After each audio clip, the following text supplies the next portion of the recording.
பொய்யை விசுவாசிக்கத்தக்கதாக கொடிய வஞ்சகத்தை தேவன் அவர்களுக்கு அனுப்புவார் என்பதை பார்க்கும்போது, சத்தியமுள்ள தேவன் எப்படி வஞ்சகத்தை அனுப்புவார் என்ற கேள்வி இயல்பாகவே நமக்கு வரும்.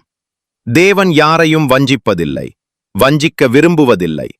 ஆனால் இவர்கள் யார் என்றால், இரட்சிக்கப்படத்தக்கதாய் சத்தியத்தின் மேலுள்ள அன்பை அவர்கள் அங்கீகரியாமற் போனவர்கள். இன்றைய அனுதின தியானம். ஆகையால் சத்தியத்தை விசுவாசியாமல் அநீதியில் பிரியப்படுகிற யாவரும் ஆக்கினைக்குள்ளாக்கப்படும்படிக்கு அவர்கள் பொய்யை விசுவாசிக்கத்தக்கதாக கூடிய வஞ்சகத்தை தேவன் அவர்களுக்கு அனுப்புவார். 2 தெசலோனிக்கேயர் 2:11-12 வரை. பொய்யை விசுவாசிக்கத்தக்கதாக கூடிய வஞ்சகத்தை தேவன் அவர்களுக்கு அனுப்புவார் என்பதை பார்க்கும்போது, சத்தியமுள்ள தேவன் எப்படி வஞ்சகத்தை அனுப்புவார் என்ற கேள்வி இயல்பாகவே நமக்கு வரும். தேவன் யாரையும் வஞ்சிப்பதில்லை, வஞ்சிக்க விரும்புவதில்லை.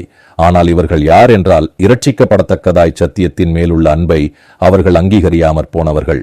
கெட்டுப்போகிறவர்களுக்குள்ளே அநீதியினால் உண்டாகும் சகலவித வஞ்சகத்தோடும் இருக்கும். இரட்சிக்கப்படத்தக்கதாய் சத்தியத்தின் மேலுள்ள அன்பை அவர்கள் அங்கீகரியாமற் போனடியால் அப்படி நடக்கும். 2 தெசலோனிக்கேயர் 2:10. தேவன் பொய்யை படைக்கவில்லை, பொய் தேவனிடத்திலிருந்து வந்ததும் இல்லை. சாத்தான் தான் பொய்யனும் பொய்க்கு தகப்பனுமாக இருக்கிறான். நீங்கள் உங்கள் பிதாவாகிய பிசாசானவனால் உண்டானவர்கள், உங்கள் பிதாவினுடைய இச்சைகளின்படி செய்ய மனதாயிருக்கிறீர்கள். அவன் ஆதி முதற்கொண்டு மனுஷ கொலை பாதகனாயிருக்கிறான். சத்தியம் அவனிடத்தில் இல்லாதபடியால் அவன் சத்தியத்திலே நிலை நிற்கவில்லை. அவன் பொய்யனும் பொய்யுக்கு பிதாவுமாயிருக்கிறபடியால் அவன் பொய் பேசும்போது தன் சொந்தத்தில் எடுத்து பேசுகிறான். யோவான் 8:44. தேவன் ஒவ்வொரு மனிதனும் சத்தியத்தின் பாதையில், அதாவது வெளிச்சத்தில் நடத்தப்பட வேண்டும் என்று விரும்புகிறார். ஆனால் அவர்கள் பாவத்தில் வாழ்ந்து இருளிலே இருக்க விரும்புகிறார்கள்.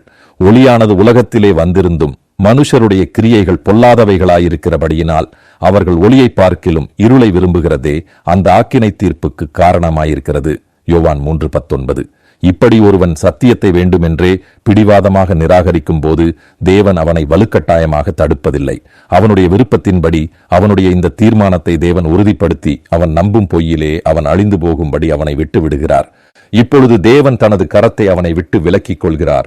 அப்போது சாத்தானின் வஞ்சகம் தடையின்றி அவர்கள் மேல் வருகிறது. தேவன் அந்த வஞ்சகத்தை அனுப்புகிறார் என்று சொல்வது, அவர் அந்த பாதுகாப்பு தடையை நீக்கி அந்த வஞ்சகம் செயல்பட அனுமதி அளிக்கிறார் என்பதே உண்மை.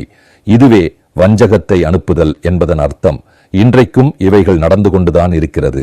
சாத்தான் வெளிப்படையாக இயேசுவை மறுதலி என்று சொல்வதில்லை, மாறாக சத்தியத்தை லேசாக திரித்து அதை உண்மையைப் போலவே நம்ப வைக்கிறான். தேவன் உன்னை மகிழ்ச்சியாகவும் செல்வ செழிப்பாகவும் வைக்கவே விரும்புகிறார். எனவே பாடுகள், தியாகம் எல்லாம் இப்பொழுது தேவையில்லை என்று சிலுவை இல்லாத ஒரு கிறிஸ்துவை போதிக்கிறான். பல உபதேசங்கள் நாம் சுயத்தை வெறுப்பதற்கு பதிலாக சுயத்தையும் உலகத்தையும் நேசிக்க தூண்டுகிற உபதேசங்களாக இருக்கிறது. நான் எதை செய்தாலும் எனக்கு சமாதானமாக தோன்றினால் போதும், அதுதான் கர்த்தருடைய சித்தம் என்று போதிக்கப்படுகிறது. எந்த புதிய வெளிப்பாடுகளும் போதனைகளும் வேத வசனத்திற்கு ஒத்ததாய் இருக்க வேண்டும் என்று போதிப்பதில்லை. எனவே இன்றைக்கு நான் வஞ்சிக்கப்பட்டு இருக்கிறேனா என்று நம்மை நாமே சோதித்து பார்க்க வேண்டும்.